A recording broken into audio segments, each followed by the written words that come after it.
మనకి ఉన్నటువంటి ద్వాదశ జ్యోతిర్లింగాలని దర్శించడం ద్వారా ముఖ్యంగా సకల పాపాలని హరించుకున్న వాళ్ళం అవుతాం.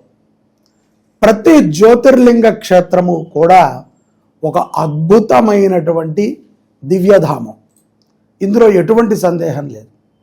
కాశీ తీసుకున్నా, కేదార్నాథ్ తీసుకున్నా, రామేశ్వరం తీసుకున్నా, సోమనాథ్ తీసుకున్నా, మరి మల్లికార్జున స్వామిని తీసుకున్నా, అన్నీ కూడా అత్యంత విశేషమైనటువంటి ఫలితాలను ఇచ్చేటువంటి దివ్య కేంద్రాలు.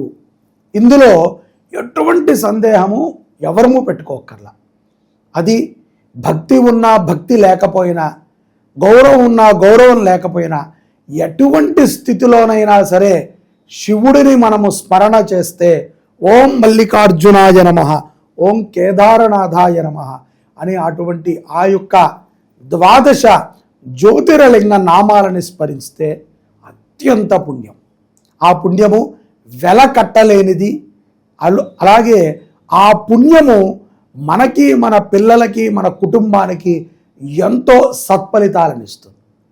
కాబట్టి మేషరాశి వారు తమిళనాడులో ఉన్నటువంటి రామేశ్వర జ్యోతిర్లింగాన్ని దర్శించిన, ఓం శ్రీ రామనాథాయ నమః అనేటువంటి నామాన్ని జపం చేసిన కుజదోషాలు పోతాయి. కుజదోషం అనేటువంటిది తొలగితే ఇక అపారమైనటువంటి విజయం. మేషరాశి వారికి ఈ యొక్క క్షేత్రము ఎంతో ఫలితాన్ని ఇస్తుంది. కావాలంటే ప్రయత్నం చేయండి, రామేశ్వరం వెళ్ళండి. మేషరాశి వారు మీరు అనుకున్నది సాధించగలుగుతారు. ఇటువంటి వారి కోసమే శ్రీ శుభంకరి సేవా సమితి ద్వాదశ జ్యోతిర్లింగ మహారుద్రయాగాన్ని సంకల్పం చేసింది. మే 20 నుంచి జూన్ 3వ తారీఖు వరకు మనము ఈ యొక్క యాగాన్ని చేస్తున్నాం.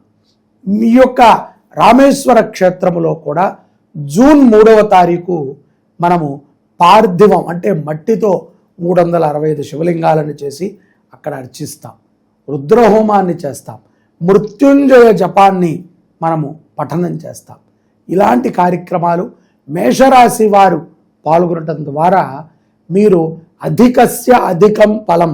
నమ్మండి, 41 రోజులలో మీరు ఏ సంకల్పంతో అయితే గనక యాగంలో పాల్గొన్నారో ఆ సంకల్పం నెరవేరటం తథ్యం. ఈశ్వరుని నమ్ముకోండి, ఐశ్వర్యం పొందండి.